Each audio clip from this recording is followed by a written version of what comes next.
আসসালামু আলাইকুম। এটিএন বাংলা সংবাদে সবাইকে স্বাগত জানাচ্ছি। সৈয়দা মারিয়া হোসেন। প্রথমে থাকছে সংবাদ শিরোনাম। ধর্ম ও মতের ভিন্নতা থাকলেও দেশের স্বার্থে সবাইকে এক হয়ে কাজ করার আহ্বান প্রধান উপদেষ্টার। সংখ্যালঘুদের বিষয়ে অবাধ তথ্য পেতে ধর্মীয় নেতাদের সহযোগিতা কামনা। বাংলাদেশের স্বাধীনতা ও সার্বভৌমত্বকে অসম্মান করায় ভারতের পণ্য বর্জনের আহ্বান রিজভির। দেশকে অস্থিতিশীল করতে পতিত স্বৈরাচার বিদেশে বসে উস্কানি দিচ্ছে অভিযোগ জয়নুল আবেদিন ফারুকের। তত্ত্বাবধায়ক সরকার বাতিল করে পঞ্চদশ সংশোধনীর বৈধতা প্রশ্নে হাইকোর্টের রায় 17 ডিসেম্বর। যুগান্তকারী রায় পাওয়ার আশা রিটকারী আইনজীবীদের। এবং নিরপেক্ষ ভোট আয়োজনে পুলিশের সক্ষমতা আছে দাবি নতুন আইজিপি বাহারুল আলমের। মামলা যাচাই না করে গণহারে গ্রেফতার না করার নির্দেশ।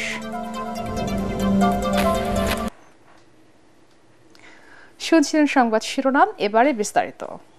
চাকরি বাকরি করে না, আমার কিছু সঞ্চয় তো অবশ্যই দরকার।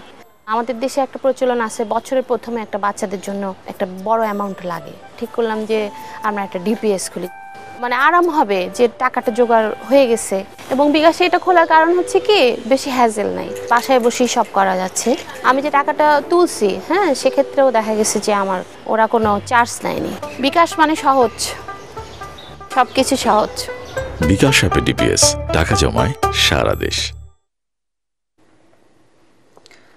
ধর্ম ও মতের ভিন্নতা থাকলেও দেশের স্বার্থে সবাইকে এক হয়ে কাজ করার আহ্বান জানিয়েছেন প্রধান উপদেষ্টা ডক্টর মোহাম্মদ ইউনূস।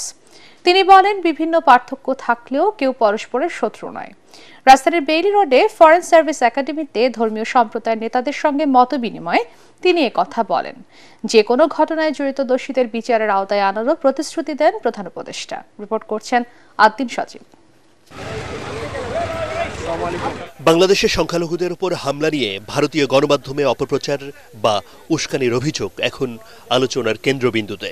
এদেশের সাম্প্রদায়িক সম্প্রীতি বিনষ্টের এই চেষ্টাকে প্রতিহত করতেই ধর্মীয় নেতাদের সঙ্গে প্রধান উপদেষ্টা ডক্টর মোহাম্মদ ইউনূসের এই মতবিনিময়। আমি আন্তরিকভাবেই বলার চেষ্টা করেছিলাম, যেহেতু ধর্মীয় সম্প্রদায়ের অবাধ তথ্য পেতে নেতাদের সহযোগিতা চেয়ে ডক্টর ইউনূস বলেন, ধর্মমতের পার্থক্য থাকলেও দেশের স্বার্থে সবাই এক পরিবার। আমাদের নানা মত থাকবে, নানা ধর্ম থাকবে, নানা রীতিনীতি থাকবে, কিন্তু পরিবার এক। আমরা সবাই একই পরিবারের সদস্য। আমরা কারোর শত্রু নই, পরস্পরের শত্রু নই। আমরা এক জায়গাতে এক কাতারে ওইখানে চলে আসি যখন আমাদের জাতীয়তার প্রশ্ন আছে, আমাদের পরিচয়ের প্রশ্ন আছে। সংখ্যালঘুদের নিয়ে বিদেশি প্রচার মাধ্যমে যেভাবে বিভিন্ন হামলার অপপ্রচার চলছে, বাস্তবে তা হচ্ছে না বলেও মন্তব্য করেন প্রধান উপদেষ্টা। বলেন, দেশে এমন কোনো ঘটনা ঘটলে সরকারই দোষীদের বিচারের আওতায় আনবে।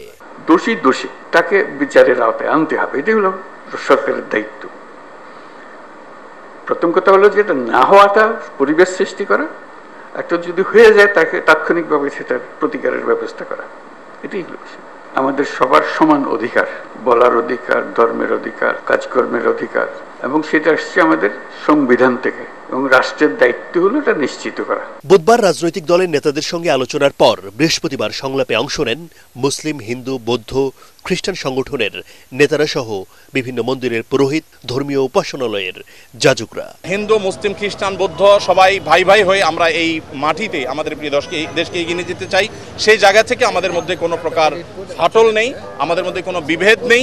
বিভেদ এবং ফাটল যারা দেখাবার চেষ্টা করছে তাদের সে মিথ্যা প্রপাগান্ডা যেন বিশ্ববাসী বিভ্রান্ত না হয়, আমাদের দেশে মানুষ যেন বিভ্রান্ত না হয়। আমাদের একজন অ্যাডভোকেট মারা গেছে, তারপরে ভারতীয় মিডিয়াতে অনেক রকমের, যদিও মেইন স্ট্রিমের মিডিয়াতে না, কিন্তু ছোটোখাটো মিডিয়াতে অনেক উস্কানিমূলক কথা বলা হচ্ছে। কিন্তু আমরা বাংলাদেশের মানুষ, আমরা যে আসলে সম্প্রীতির মানুষ, যে আমরা অনেক ধৈর্যের পরিচয় দিয়েছি। যার ধর্মের মধ্যে যাতে আমাদের ঐক্যবন্ধন থাকে, এটা যাতে কখনোই যাতে বিনষ্ট না হয়, আমরা ঐক্যবন্ধনে থাকতে চাই। আবহমানকালে যে সংস্কৃতি, আমরা সেই রকম একটি রাষ্ট্র তৈরি করতে চাই। ধর্মীয় নেতারা বলেন, বাংলাদেশের সংখ্যালঘুরা ভালো থাকলেও একটা পক্ষ উস্কানি দিয়ে স্বার্থ হাসিলের চেষ্টা করছে। কোনো কিছু ঘটলেই বাইরের রাষ্ট্র মাথা ঘামাক, এটা চান না বলেও মন্তব্য করেন তারা। কারোর মধ্যে তো ফাটল নেই, কারোর মধ্যে বিভেদ নেই, সকলের লক্ষ্য কিন্তু এক জায়গায়। কিন্তু আমাদের মধ্যে ঢুকে একটা বিশৃঙ্খলা তৈরি করে বিদেশে সেটাকে যদি একটা খারাপ কিছু তৈরি করে তাদের স্বার্থ হাসিল করে, এটা আমরা চাই না। মিডিয়া যেন কোনোভাবেই অন্যায় ভুল সংবাদ সম্প্রচার না করে। দেশের স্বার্থে ঐক্যবদ্ধ আছি, সকলে মিলে দেশের বিরুদ্ধে যারাই ষড়যন্ত্র করবে তাদেরকে ঐক্যবদ্ধভাবে কঠিন হস্তে দমন করব ইনশাআল্লাহ। ভারতের সঙ্গে সম্পর্কের বিষয়ে সাংবাদিকদের প্রশ্নের জবাব দেন উপদেষ্টা মাহফুজ আলম। জুলাই গণঅভ্যুত্থানের এবং শেখ হাসিনার নেতৃত্বে যে fascist government, Awami League government যে গণহত্যা চালিয়েছে, এটার স্বীকৃতি আগে ভারতকে দিতে হবে। এটা হচ্ছে প্রথম। এটা স্বীকৃতি দেওয়ার পর এখানে যত ধরনের নিপীড়নের ঘটনা ঘটেছে আমরা আমাদের জায়গা থেকে, গভর্নমেন্টের জায়গা থেকে উদ্যোগ নিয়েছি। আপনারা ফ্যাক্ট চেক করেছেন, তথ্য সরবরাহ করেছেন, আমরা আমাদের জায়গা থেকে সর্বোচ্চটুকু করব। ভারতের সাথে সম্পর্কের ক্ষেত্রে অবশ্যই তাদের যে মিডিয়ার যে ভূমিকা, এটা আমরা বারবার যখনই আমাদের কথা বলার সুযোগ হয়েছে আমরা তাদেরকে তুলেছি যে আপনারা মিডিয়ার এই ভূমিকাকে আপনারা এটা কার্টেইল করতে হবে। এটা আপনাদের দেখতে হবে যে এইভাবে এই কোঅর্ডিনেটেড ক্যাম্পেইন যেটা আপনারা চালাচ্ছেন, মিস ইনফরমেশন, এটা আসলে দুই দেশের বন্ধুত্বপূর্ণ সম্পর্কের জন্য হুমকি স্বরূপ। বিদেশে যতই অপপ্রচার চলুক, বাংলাদেশে সবাই ঐক্যবদ্ধ থাকলে দেশ এগিয়ে যাবে বলেও মনে করেন অন্তর্বর্তী সরকারের এই উপদেষ্টা। মনে করি এই জেনারেশনের কর্তব্য শেষ হয়ে যায় নাই। আদ্দিন সজীব, এটিএন বাংলা, ঢাকা। যুক্তরাজ্য সহ আন্তর্জাতিক পরিমণ্ডলে বাংলাদেশ সম্পর্কে সত্য তুলে ধরতে ভয়েস ফর গ্লোবাল বাংলাদেশের প্রতিনিধি দলের প্রতি আহ্বান জানিয়েছেন প্রধান উপদেষ্টা ডক্টর মোহাম্মদ ইউনূস। সংগঠনের 30 সদস্যের একটি প্রতিনিধি দল সন্ধ্যায় রাষ্ট্রীয় অতিথি ভবন যমুনায় সাক্ষাৎ করে প্রধান উপদেষ্টাকে পূর্ণ সহযোগিতার আশ্বাস দেন। এ সময় প্রবাসীদের ন্যায্য অধিকার প্রতিষ্ঠায় বিভিন্ন দাবির বিষয়ে সংক্ষিপ্ত আলোচনার পাশাপাশি লিখিত বক্তব্য তুলে ধরেন তারা। বৈঠকে উত্থাপিত বিষয়গুলো নিয়ে পরবর্তীতে আলোচনার আশ্বাস দেন ডক্টর ইউনূস। যুক্তরাষ্ট্র, যুক্তরাজ্য, দুবাই, কানাডা, অস্ট্রেলিয়া, মালয়েশিয়া ও গ্রিসের প্রতিনিধিরা এতে উপস্থিত ছিলেন।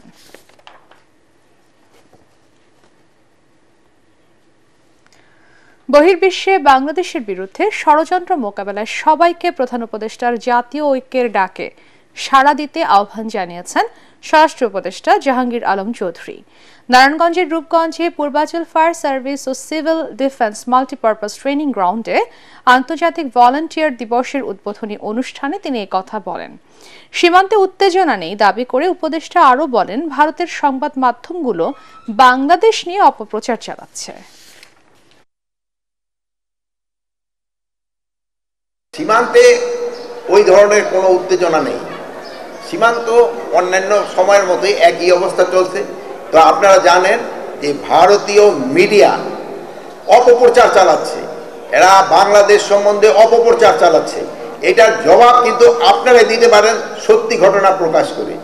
চাকরি বাকরি করে না, আমার কিছু সঞ্চয় তো অবশ্যই দরকার।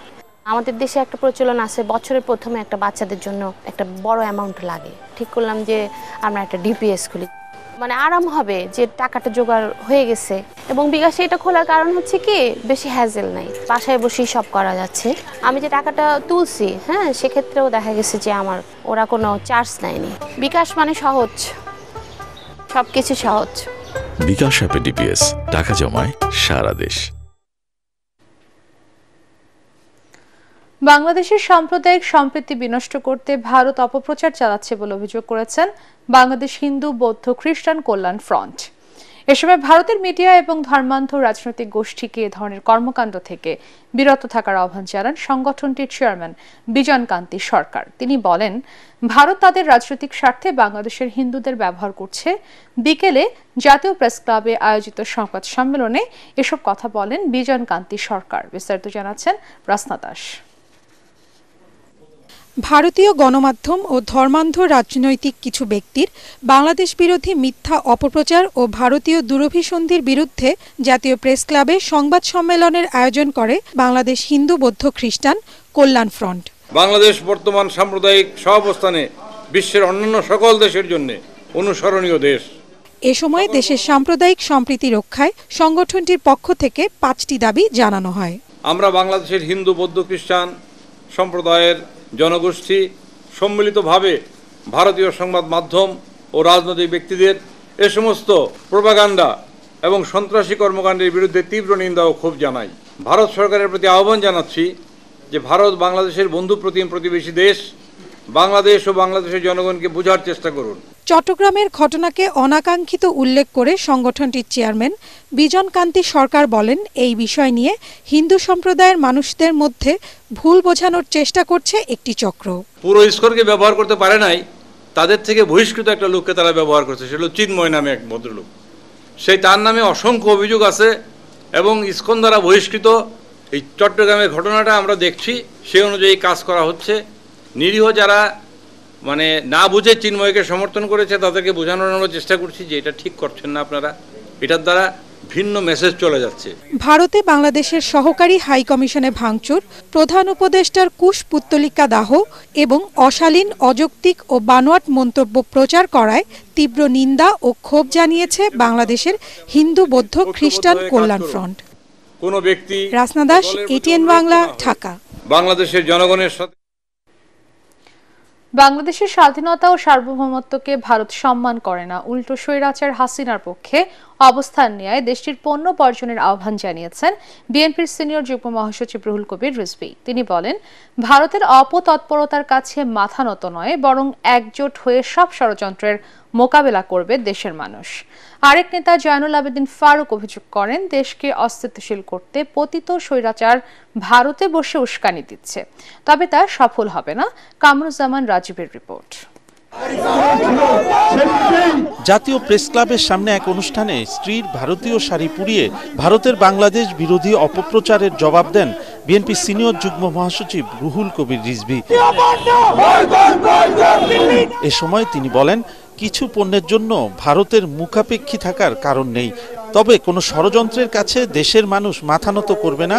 যে কোনো অবস্থায় এদেশের মানুষ শত্রুকে মোকাবেলা করতে জানে। ভারত বিভিন্ন অপপ্রচার চালিয়ে বাংলাদেশকে অস্থিতিশীল করার চেষ্টা করছে অভিযোগ করে তিনি বলেন, জাতীয় ঐক্যের মাধ্যমে সব ষড়যন্ত্র মোকাবেলা করবে দেশের মানুষ। যারা আমাদের স্বাধীনতাকে শ্রদ্ধা করে না, যারা আগরতলায় বাংলাদেশের পতাকাকে নেমে ছিঁড়ে দেয়, আমরা তাদের দেশের পণ্য বর্জন করব। আপনাদের উপর আমরা মুখাপেক্ষী থাকবো এটা ভাবার কারণ নাই, যে আপনারা আমাদের একটু দেবেন আর যা বলবেন তাই শুনতে হবে। ওইটা দুই একজন হাসিনার মতো লোক থাকতে পারে, কিন্তু কোটি কোটি বাংলাদেশে এইটা করবে না। জাতির সংকটকালে এইভাবেই আমরা ঐক্যবদ্ধ হব, এইভাবেই আমরা আগ্রাসন ঠেকাবো। অন্যদিকে জাতীয় প্রেস ক্লাবের সামনে দেশের বিরুদ্ধে ভারতীয় অপপ্রচার ও সার্বভৌমত্ব বিরোধী অপতৎপরতা বন্ধের দাবিতে প্রতিবাদ সভায় যোগ দেন বিএনপি চেয়ারপারসনের উপদেষ্টা জয়নুল আবেদিন ফারুক। তিনি বলেন, পতিত স্বৈরাচার ও ভারত যতই চেষ্টা করুক, বাংলাদেশের মানুষের ঐক্য ভাঙতে পারবে না। এখনো যদি বাংলাদেশের মানুষের প্রতি আপনার সম্মান প্রদর্শন না করার 18 কোটি মানুষ প্রস্তুত আছে লং মার্চ করে আপনাদের বিরুদ্ধে আবার আমরা প্রতিরোধ করে চলব। বাংলাদেশ নিয়ে আর নাক গলাবেন না। পরাজিত শক্তির সব চক্রান্ত মোকাবেলায় দেশের মানুষ প্রস্তুত আছে বলেও দাবি করেন বিএনপি নেতারা। কামরুজ্জামান রাজীব, এটিএন বাংলা, ঢাকা। বহুল আলোচিত তত্ত্বাবধায়ক সরকার ব্যবস্থা বাতিল সহ বেশ কিছু বিষয়ে আনা সংবিধানের ৫৫ সংশোধনী কেন অবৈধ হবে না, এই মর্মে জারি করা রুলের রায়ের জন্য ১৭ ডিসেম্বর দিন ধার্য করেছেন হাইকোর্ট। সকালে বিচারপতি ফারা মাহবুব ও বিচারপতি দেবাশিস রায়চৌধুরীর দ্বৈত বেঞ্চ এই দিন ধার্য করেন। দীর্ঘ ২৩ কার্যদিবসের শুনানি শেষে হাইকোর্টের রায়ের দিন ঠিক করল। আদালতে রাষ্ট্রপক্ষে শুনানি করেন attorney general Mohammad Asaduzzaman, deputy attorney general Mohammad Asaduddin. রিটকারীর পক্ষে শুনানি করেন সিনিয়র আইনজীবী ডক্টর শরীফ ভূঁইয়া। বিএনপির পক্ষে শুনানি করেন সিনিয়র আইনজীবী জয়নুল আবেদিন, ব্যারিস্টার বদরুদ্দোজা বাদল, ব্যারিস্টার রুহুল কুদ্দুস কাজল। জামাতের পক্ষে শুনানি করেন অ্যাডভোকেট মোহাম্মদ শিশির মনির, ব্যারিস্টার এহসান সিদ্দিকী।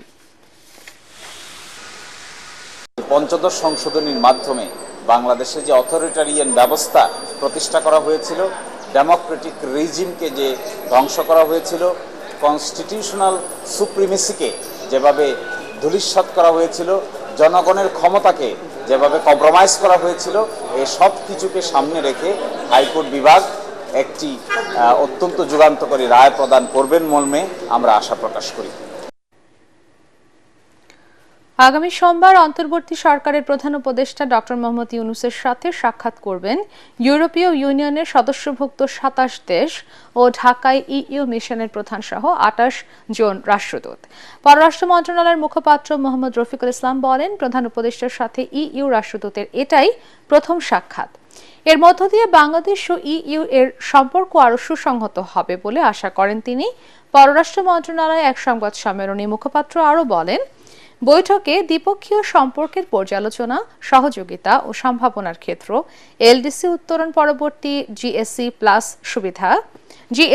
সুবিধা, জলবায়ু পরিবর্তনে সৃষ্ট সংকট মোকাবেলায় এবং দ্রুত রোহিঙ্গা প্রত্যাবর্তন বাস্তবায়নে ও করণীয় সম্পর্কে আলোচনা হওয়ার সম্ভাবনা রয়েছে।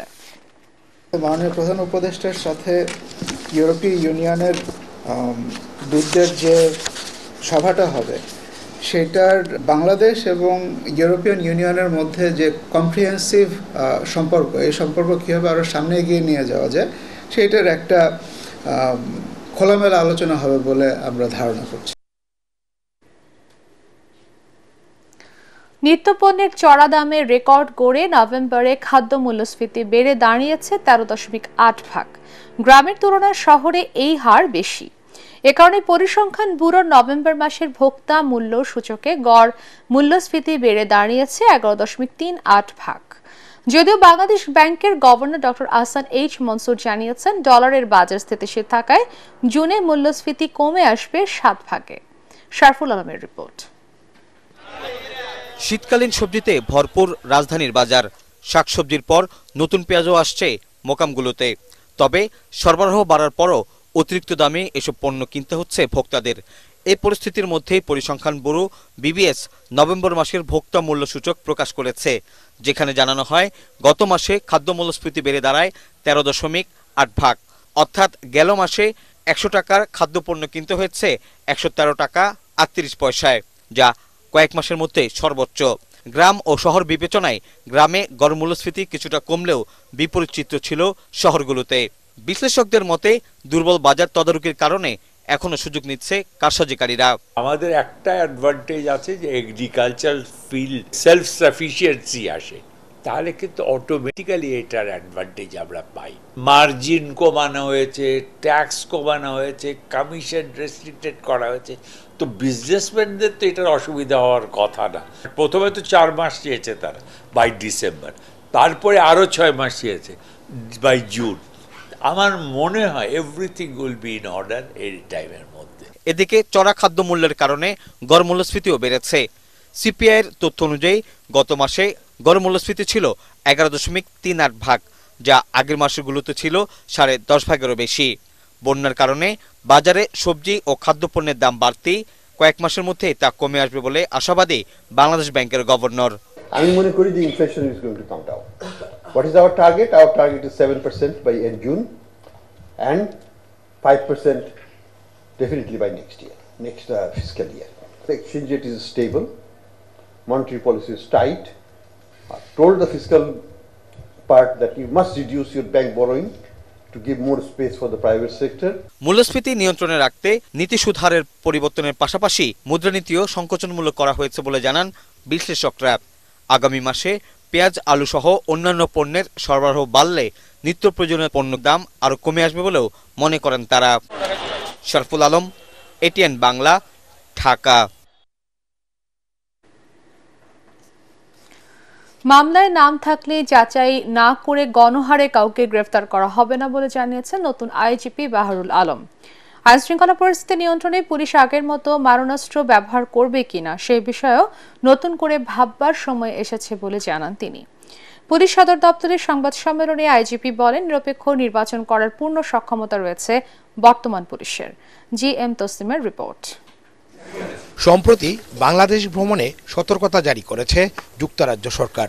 এতে জঙ্গিবাদ নিয়ে বাংলাদেশে হুমকির আশঙ্কাও করা হয়। তবে দেশে জঙ্গি হামলার সুনির্দিষ্ট কোনো তথ্য নেই বাংলাদেশ পুলিশের কাছে। তবু বিষয়টিকে সর্বোচ্চ গুরুত্ব দিয়ে পুলিশ সতর্ক অবস্থায় রয়েছে বলে জানিয়েছেন নবনিযুক্ত আইজিপি। সংবাদ সম্মেলনে বর্তমান পুলিশের সার্বিক অবস্থা তুলে ধরেন তিনি। জানান, রাজনৈতিকভাবে পুলিশকে আর ব্যবহার হতে দেয়া হবে না। কোনো নিরীহ মানুষ যেন হয়রানির শিকার না হয়। যদি আপনার কোনো ধরনের ইনভলভমেন্ট না থাকে, আপনারা সরাসরি পুলিশের কাছে আসুন। আমরা বিনা যুক্তিতে, বিনা তদন্তে পাইকারি হারে কাউকে গ্রেফতার করব না। জুলাই আগস্ট গণ অভ্যুত্থানে পুলিশ মারণাস্ত্র ব্যবহার করেছে উল্লেখ করে আইজিপি বলেন, এখন সময় এসেছে পরিস্থিতি পুনর্বিবেচনা করে অস্ত্র নীতিমালা তৈরি করার। আমার মনে হয় যে এখন ইট ইজ টাইম, এখন একটা সময় হয়েছে যে এগুলো সবগুলো আবার পুঙ্খানুপুঙ্খরূপে পুনর্বিবেচনা করে একটা অস্ত্র নীতিমালা করা, যেখানে পুলিশ তার মূল কাজ তো জীবন রক্ষা করা, ভাই, জীবন হরণ করা তো না। তো মূল কাজ আমার যেখানে জীবন রক্ষা করা, সেখানে তার আর্মামেন্টোরিয়াম কিরকম হবে, আমার মনে হয় যে উই শুড ডিসাইড নাও। পুলিশের কত সদস্য সরাসরি ছাত্র জনতার বিপক্ষে গুলি চালিয়েছে তার সঠিক পরিসংখ্যান না থাকলেও যারা গুলি চালিয়েছে এবং যারা সরাসরি হত্যার নির্দেশ দিয়েছে তাদের কেউই দায় এড়াতে পারে না বলে জানান বাহারুল আলম। পুলিশকে মাঠ পর্যায়ে সচল করার জন্য এইটা কিন্তু একটা বড় কাজ, এটা 1-2 দিনে যে হবে। আমার কাছ থেকে যদি মানুষ একটা উপকার না পায়, সে কেন আমার উপরে আস্থা রাখবে, কেন সাহায্য করতে আসবে? কয়েকদিন আগেই তো আমি তাকে গুলি করে মেরেছি। এখন এই জায়গাটার থেকে একেবারে 360 ডিগ্রি টার্ন আপনার যে টু বি পিপল ফ্রেন্ডলি, এটা তো একটা হারকুলিয়ান টাস্ক অ্যাকচুয়ালি। মিথ্যা মামলা দিয়ে অনেক নিরীহ লোককে আসামি করে বাণিজ্য করা হচ্ছে উল্লেখ করে পুলিশ মহাপরিদর্শক বলেন, কেউ মিথ্যা মামলা দিলে তার বিরুদ্ধেও ব্যবস্থা নেওয়া হবে। GM Taslim, ATN Bangla, Dhaka. গণমাধ্যমের স্বাধীনতায় বর্তমান সরকার সবচেয়ে বেশি গুরুত্ব দিচ্ছে বলে মন্তব্য করেছেন প্রধান উপদেষ্টার প্রেস সচিব শফিকুল আলম। TIB'র অনুসন্ধানী সাংবাদিকতার পুরস্কার প্রদান অনুষ্ঠানে নতুন বাংলাদেশের গণমাধ্যম শীর্ষক আলোচনায় তিনি এই মন্তব্য করেন। বক্তারা ভারতীয় গণমাধ্যমের মিথ্যাচার মোকাবেলায় দেশের সংবাদ মাধ্যমগুলোকে এগিয়ে আসার আহ্বান জানান। আরও জানাচ্ছেন মুশফিকুর রহমান। দুর্নীতি বিরোধী অনুসন্ধানী সাংবাদিকতা এবং নতুন বাংলাদেশে কেমন গণমাধ্যম চাই শীর্ষক আলোচনা অনুষ্ঠিত হয় রাজধানীর বঙ্গবন্ধু আন্তর্জাতিক সম্মেলন কেন্দ্রে। জনকল্যাণমুখী গণমাধ্যম হিসেবে কাজ করতে না পারে, তাহলে এই প্রতিষ্ঠানগুলি জনগণের অর্থে পরিচালিত না হওয়াটাই ভালো। আলোচনায় উঠে আসে অনুসন্ধানী সাংবাদিকতার নানা প্রতিবন্ধকতা। গণমাধ্যম কর্মীদের বেতন ভাতা নিয়ে আশঙ্কা প্রকাশ করে সিনিয়র সাংবাদিকরা বলেন, সুযোগ সুবিধার কারণে বস্তুনিষ্ঠ সাংবাদিকতা বাধাগ্রস্ত হচ্ছে। সংবাদ মাধ্যমের একটা টেকসই মডেল দরকার। আপনি বেতন দেবেন না, ভাতা দেবেন না ঠিক মতন, আপনি একটা সাংবাদিকের অর্থনৈতিক নিরাপত্তার ব্যবস্থা করবেন না, তার সামাজিক মর্যাদা ক্ষুণ্ণ হবে, কারণ বাড়ি ভাড়া বাকি থাকায় বাড়িওয়ালা তাকে বাসা থেকে বের করে দেবে, সাংবাদিক পরিচয় শুনলে বাসা ভাড়া দেবে না। এরকম নিরাপত্তাহীন অবস্থায় আপনি একজন সাংবাদিকের কাছ থেকে স্বাধীন সাংবাদিকতা আশা করতে পারেন না। আমাদের সাংবাদিকতায় যে দলীয় রাজনীতির প্রভাব, এটার জন্য রাজনৈতিক দলগুলি প্রধানত দায়ী না। সেলফ সেন্সরশিপ 2 কারণে হয়। ভয়ের কারণে হয় যারা ক্রিটিক করতে চায়, আর আনন্দের সঙ্গে সেলফ সেন্সরশিপ করে এরকম সংখ্যা অভাব নাই। গণমাধ্যম যাতে স্বাধীনভাবে কাজ করতে পারে সে বিষয়ে সরকার সর্বাত্মক সহযোগিতা করবে বলে জানান প্রধান উপদেষ্টার প্রেস সচিব। বাংলাদেশের এই ইন্টারিম গভর্নমেন্টের সময় যাতে মিডিয়া ফ্রিডমটা ইনস্টিটিউশনালাইজ হয়। আমাদের একটা ডিপ একটা ভয় হচ্ছে যে পলিটিক্যাল গভর্নমেন্ট এসে না আমাদের এই ফ্রিডমটাকে রোল ব্যাক করে। এই গভর্নমেন্টের সময় এমন একটা পরিবেশ তৈরি করতে চাচ্ছি যাতে মিডিয়া ফ্রিডমটা সবাই প্র্যাকটিস করতে পারেন। বক্তারা বলেন, ভবিষ্যতে স্বাধীন সাংবাদিকতা নির্ভর করছে রাজনৈতিক দলগুলোর সদিচ্ছার উপর। অনুষ্ঠান শেষে মফস্বল ও জাতীয় পর্যায়ে অনুসন্ধানী প্রতিবেদনের জন্য কয়েকজন সাংবাদিকের হাতে পুরস্কার তুলে দেয় transparency international Bangladesh TIB। Mushfiqur Rahman, ATN Bangla, Dhaka.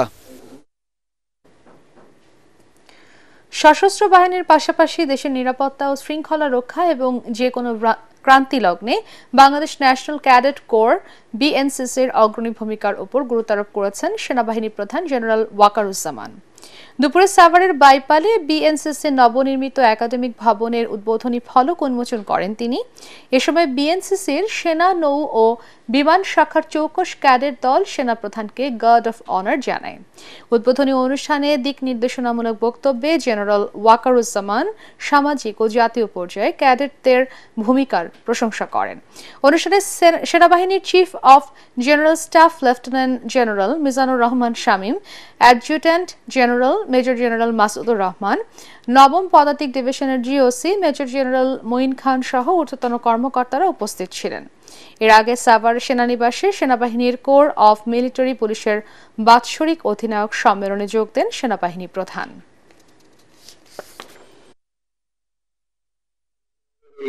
বিশাল অবদানকে আমি স্মরণ করি। যখন আমাদের 5 অগস্টের পরে যে পরিস্থিতির সৃষ্টি হয়েছিল, সেখানে তোমরা আমাদেরকে সহায়তার জন্য মাঠে নেমেছিলে।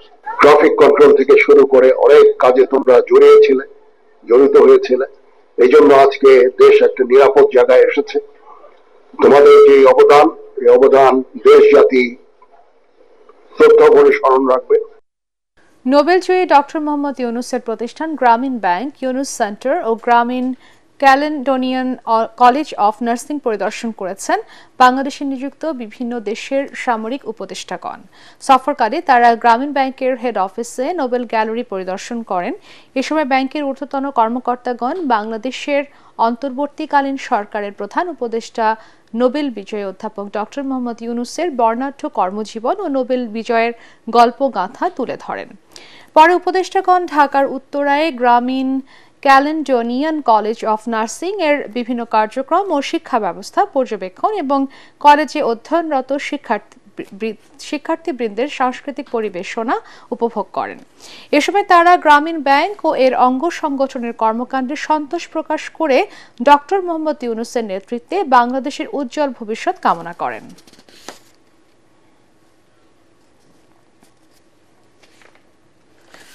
পতিত আওয়ামী লীগ সরকারের নীতিতে এখনো বিদ্যুৎ ও জ্বালানি খাত পরিচালিত হওয়ায় ক্ষোভ প্রকাশ করেছে কনজিউমার অ্যাসোসিয়েশন বাংলাদেশ ক্যাব। রাজধানীর বিশ্ব সাহিত্য কেন্দ্রে জ্বালানি খাত সংস্কার নিয়ে এ খাতের সাংবাদিকদের সাথে মতবিনিময়ে জ্বালানি বিশেষজ্ঞরা বলেন, জ্বালানি খাত নিয়ে সরকার ব্যবসা করার দৃষ্টিভঙ্গি থেকে সরে না আসলে জ্বালানির ন্যায্যতা নিশ্চিত হবে না। ফজলে রাব্বির রিপোর্ট। ভয়াবহ বিদ্যুৎ সংকটের আশু সমাধানের কথা বলে 2010 সালে বিদ্যুৎ ও জ্বালানি দ্রুত সরবরাহ আইন করে বিগত আওয়ামী লীগ সরকার। ওই আইনে দায় মুক্তি দেওয়া হয়েছিল প্রতিযোগিতাবিহীনভাবে নেওয়া সব প্রকল্পের। এতে করে পুরো খাতটি একটি স্বার্থান্বেষী মহলের হাতে বন্দী হয়ে যায়। ফলে সুযোগ সৃষ্টি হয়েছিল অবাধ দুর্নীতির। 28 নভেম্বর অন্তর্বর্তীকালীন সরকার সে আইন বাতিল করে অধ্যাদেশ জারি করে। কিন্তু বিশেষজ্ঞরা বলছেন, কিছু শব্দের মারপ্যাচে আইন বাতিলের নামে মূলত আগের সরকারের সময়ের দুর্নীতিবাজদের দায় মুক্তি দেওয়া হয়েছে। সেখানে মন্ত্রীর ক্ষমতা দেওয়া হয়েছিল, এখানে সরকার মানে মন্ত্রণালয়ের ক্ষমতা দেওয়া হলো। ওখানে 9 নম্বর ক্লজে আদালতকে রহিত করা হয়েছিল, এখন এখানে আইন দিয়ে সেই সমস্ত কৃতকর্মকে সংরক্ষিত করা হলো। এখন প্রশ্ন থেকে যায় যে এই সমস্ত বুদ্ধি বিবেচনা গত সরকার কোথা থেকে পেয়েছিল? সেই বুদ্ধি বিবেচনাই যদি এই সরকারকে গাইড করে, সেটাই আমাদের আশঙ্কা। এই যে 2টা আইন বাতিল করে বা সংশোধন করে যা প্রতিষ্ঠিত করেছে, সেইটার ভয়াবহতা আমি আগেই বলেছি আমাদেরকে আতঙ্কগ্রস্ত করে। কেবল তাই নয়, আগের সরকারের মতোই জ্বালানি তেলের দাম নির্ধারণের ক্ষমতা সরকারের হাতে রেখে দেয়া, আগের সরকারের অনৈতিক সুবিধাপ্রাপ্তদের গুরুত্বপূর্ণ পদে পদায়ন, জ্বালানি খাতকে নিয়ে ব্যবসায়িক দৃষ্টিভঙ্গি অব্যাহত রাখায় হতাশা প্রকাশ করেন বিশেষজ্ঞরা। গত 15 বছরে জ্বালানি এবং বিদ্যুৎ সেক্টরে যে সমস্ত অফিসাররা কাজকর্ম করেছে, ঘুরে ফিরে তাদেরকেই ফিরিয়ে আনা হয়েছে। আমার স্বার্থের ব্যাপারটা যখন আসে তখন জনস্বার্থ খুবই উপকৃত থাকে। তখন আমি আমার স্বার্থটাকে জলাঞ্জলি দিই না যে এই কালেকটিভ স্বার্থটা রক্ষা হবে, ঠিক আছে ভাই আমি এটা করবো, তখন আমারটাই খুব ইম্পর্টেন্ট করে দিত। এই ধরনের কালচার থেকে বের হয়ে আসাটা খুব সহজ কাজ না, এই জন্য অনেক দীর্ঘ পথ আমাদের পাড়ি দিতে হবে। জ্বালানি খাতের সাংবাদিকদের সাথে মতবিনিময়ে আগের সরকারের সময় করা বিদ্যুৎ ও জ্বালানি চুক্তিগুলো জনসম্মুখে প্রকাশের দাবি জানান বিশেষজ্ঞরা। ফজলে রাব্বি, এটিএন বাংলা, ঢাকা। আল আরাফা ইসলামী ব্যাংক অর্থ সংবাদ।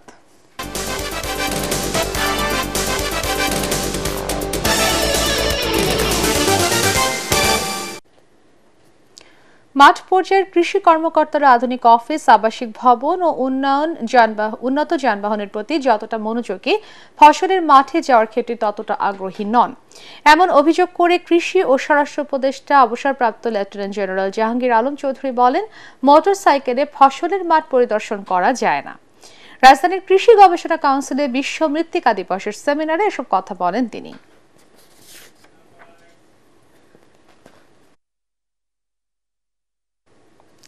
এবার সন্ধানী লাইফ ইন্স্যুরেন্স আন্তর্জাতিক সংবাদ।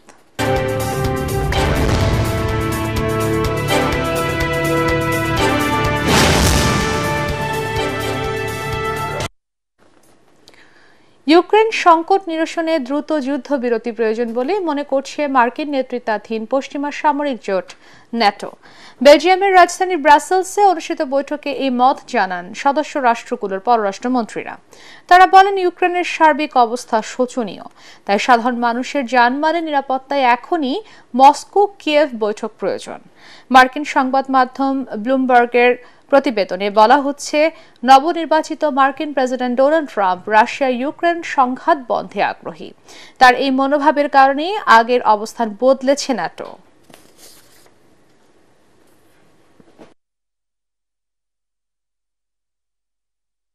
এ পর্যায়ে পার্টেক্স খেলার খবর।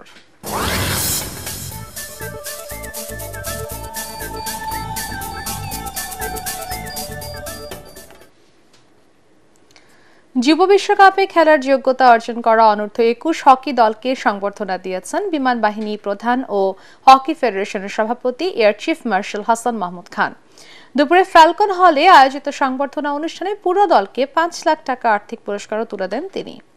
এ সময় প্রয়োজনে হকি দলের জন্য বিদেশি কোচের ব্যবস্থা করা হবে বলে জানান বিমান বাহিনী প্রধান।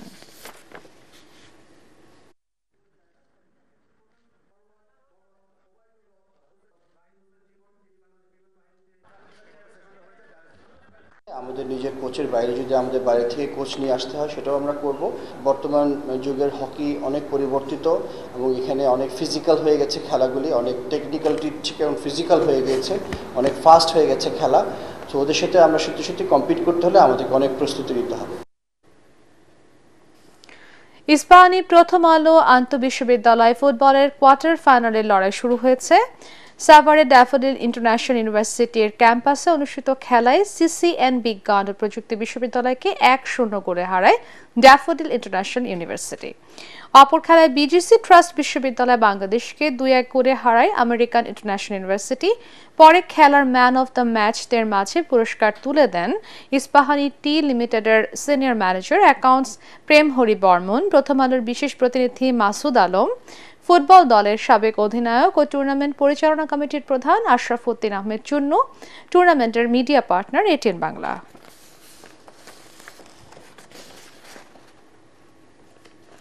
শেষ করার আগে সংবাদ শিরোনাম আরো একবার। ধর্ম মতের ভিন্নতা থাকলেও দেশের স্বার্থে সবাইকে এক হয়ে কাজ করার আহ্বান প্রধান উপদেষ্টার। সংখ্যালঘুদের বিষয়ে অবাধ তথ্য পেতে ধর্মীয় নেতাদের সহযোগিতা কামনা। বাংলাদেশের স্বাধীনতা ও সার্বভৌমত্বকে অসম্মান করায় ভারতের পণ্য বর্জনের আহ্বান রিজভির। দেশকে অস্থিতিশীল করতে পতিত স্বৈরাচার বিদেশে বসে উস্কানি দিচ্ছে অভিযোগ জয়নুল আবেদিন ফারুকের।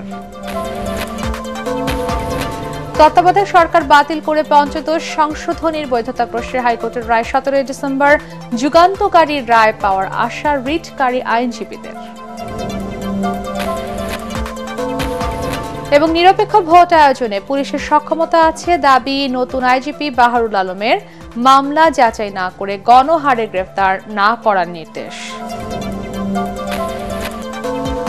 পরবর্তী সংবাদ দেখার আমন্ত্রণ জানিয়ে আপনার মতো শেষ করছি। এটিএন বাংলার সংবাদ ইউটিউবে দেখতে ব্রাউজ করুন youtube/এটিএন বাংলা নিউজ। ধন্যবাদ সবাইকে।